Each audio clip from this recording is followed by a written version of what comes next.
Well, thank you, Ms. Emilia T, Director of Group Sustainability at Bursa Malaysia Berhad. So don't forget to download the CSP framework as mentioned by Ms. Emilia T just now in her presentation. Right, ladies and gentlemen, we are nearing the end of day one of this event. Now to deliver the closing keynote, Raising SDG Ambition Asia and Beyond, the Tata Experience, I would like to pass the floor over to Mr. N. Ganapathy Subramaniam, Chief Operating Officer or Executive Director of Tata Consultancy Services Global.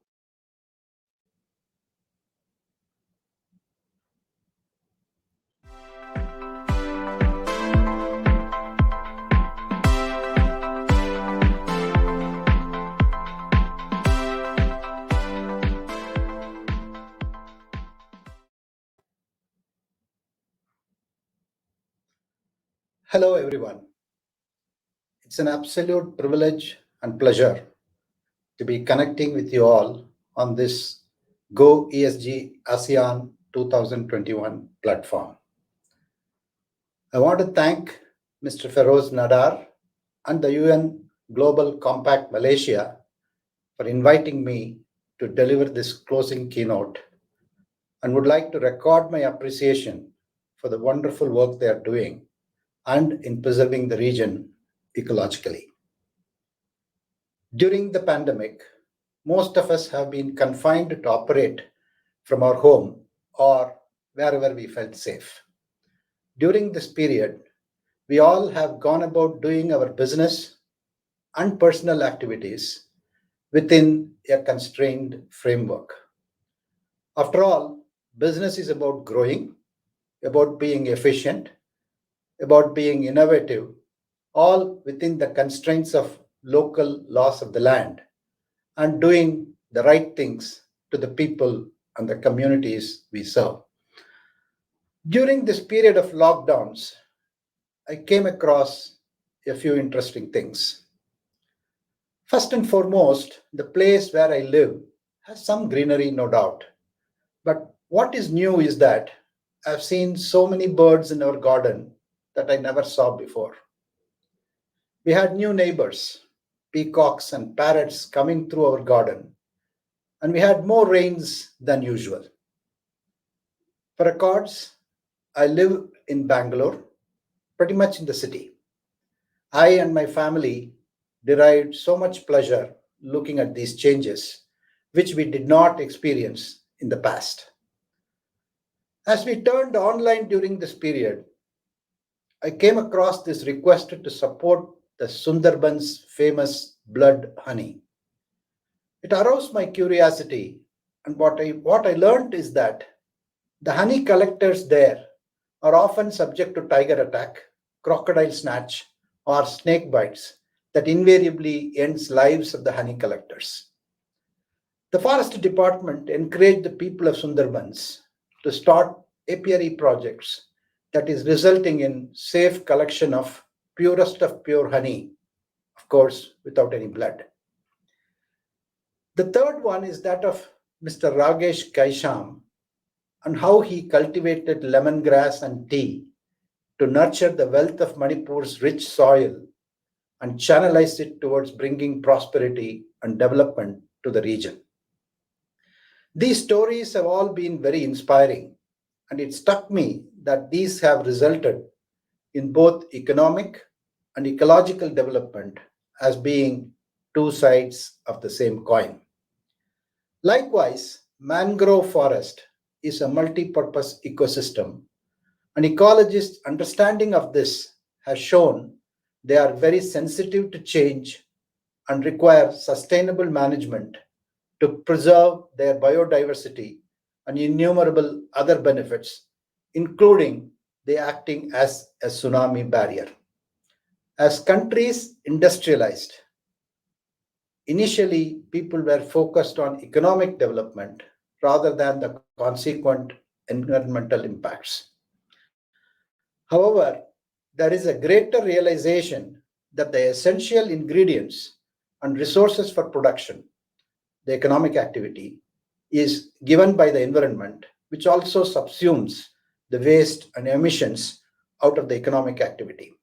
Not tending to these factors would result in poor environmental quality that in turn will affect the economic well being. It has been so rightly said by Gaylord Nelson that the economy is a wholly owned subsidiary of the environment. At Tata Consultancy Services, we have embraced this paradigm.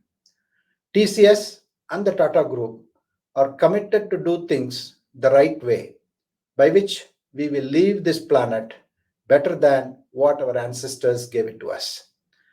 Delivering financial returns is important, but should be seen as one of the components of the company's triple bottom line, which encompasses consideration of people and planet along with profit. The Tata Group, a global enterprise and India's largest business group, has thrived through 150 plus years on this belief. Our founder always built businesses for the long term, beyond their lifetime, defining a long term purpose which goes beyond the generation of financial returns. Several projects and ongoing commitments related to land, air, and water are on the anvil for a productive and sustained relationship with the biosphere. We are pursuing sustainability as an integral part of our growth and transformation strategy. This means harnessing our core business capability to lead and effect change across our ecosystem of customers, partners, and competitors, of course, with the help of our employees. TCS has announced our goal to achieve net zero emissions by 2030. Our vision 25 by 25 is a strategic lever towards this goal. TCS is actively engaged with customers and partners to drive sustainable outcomes using digital technologies. For example, in Asia Pacific, Japanese power plants are using our digital solution that leverages IoT, artificial intelligence, and machine learning to continually recalibrate their boilers and bring down nitric oxide emissions. In Malaysia, we are nurturing entrepreneurship and social innovation through initiatives such as Seed.lab, partnering with Petronas to address youth unemployment. We are working with UNGC Malaysia on Zero C, a platform that helps businesses track, reduce, and offset their carbon footprint. We are piloting WeCare, an application for monitoring pain and related symptoms for children with cancer, with the aim to identify patterns to reduce pain cycle and improve treatment with Kuala Lumpur General Hospital. TCS has been promoting fundamental research through academia across the globe. We are collaborating with the University of Auckland on a digital sustainability index to identify enterprises that are at the forefront of implementing digital sustainability for the good of society and showcase market-leading innovations, initiatives, and best practices. We strongly believe in our responsibility to create awareness, skills, and purpose for our future generations. Today, we are one of the largest skilled job creators globally with over 500,000 employees.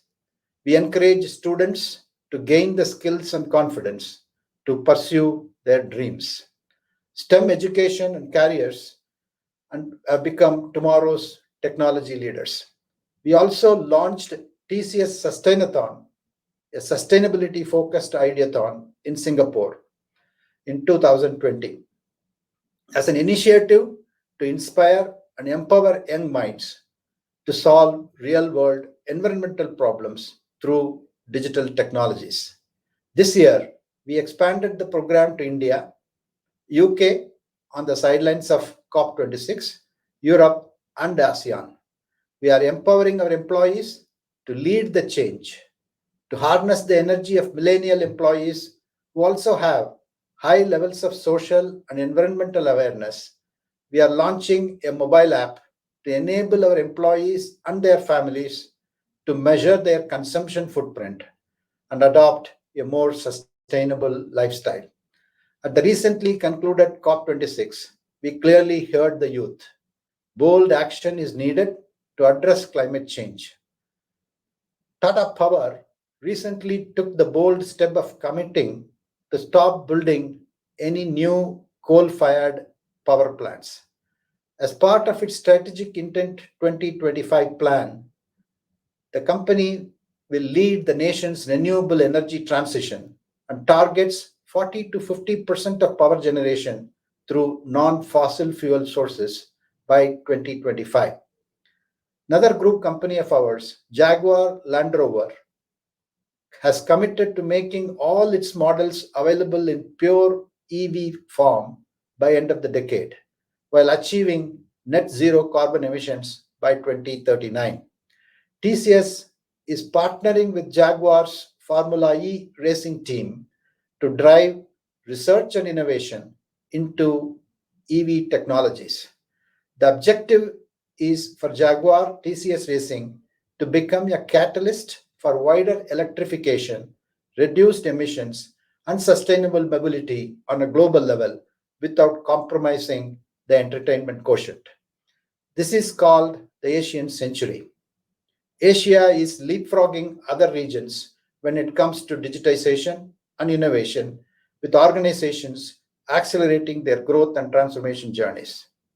The same is true for sustainability.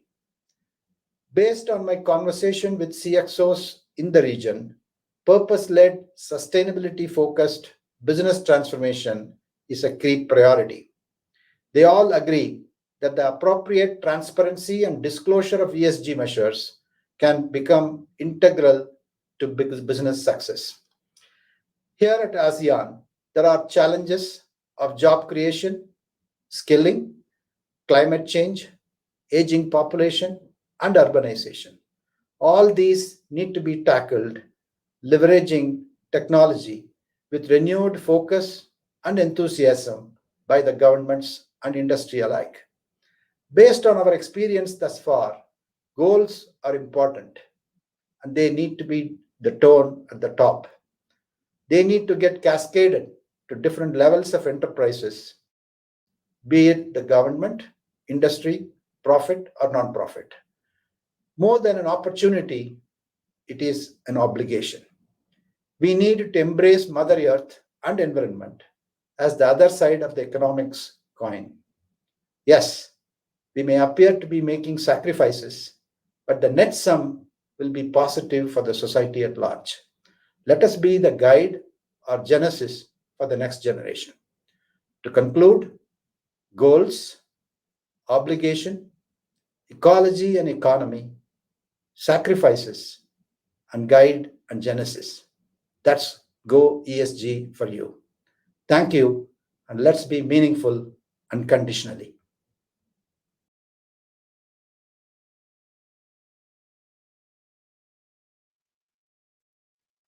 Well, thank you, Mr. N. Ganapathy Subramaniam, Chief Operating Officer and Executive Director of Tata Consultancy Services Global, for the closing keynote. Thank you very much. And then with that, we have come to the end of day one of Go ESG ASEAN Conference 2021. Thank you to all of our esteemed and distinguished speakers for all their sharing throughout day one, through the panel sessions, and of course through the fireside chat and the spotlight chat and the fire starter session as well. Thank you so much for all the sharing. And we hope these sessions has inspired you to set ambitious ESG targets within your business operations and strategies. So we look forward to seeing you tomorrow on day two of this event. And before I go, a big thank you once again to our partners. They are Sarawak Energy Berhad, Bursa Malaysia, Tenaga Nasional Berhad TNB, Tata Consultancy Services, Insha Holdings, Creador and Capital Markets Malaysia, CMM. Thank you so much for supporting the Go ESG ASEAN 2021 conference. And while you are enjoying your evening, don't forget of our virtual exhibition booth. Feel free to visit all the exhibition booth featuring companies such as Buy for Impact from Magic, Forest Interactive, Nutrition Technology Sdn Berhad, The Green Factory, It is Venture Sdn Berhad, Bobble Sdn Berhad, and Rodomax Sdn Berhad. Remember, the exhibition is ongoing until the end of the month, 30th of November. So till then, till I see you again on the second day of Go ESG ASEAN 2021 conference, here's a little quote from author Paul Harding, who once wrote, "A sustainable business is resource efficient, respects the environment, and is a good neighbor. And everybody loves a good neighbor." Thank you. My name is Rahim Rahman. I'll see you tomorrow morning, bright and early, for day 2 of Go ESG ASEAN 2021 conference. Stay safe, be safe, and I'll see you tomorrow morning. Assalamualaikum. Bye for now.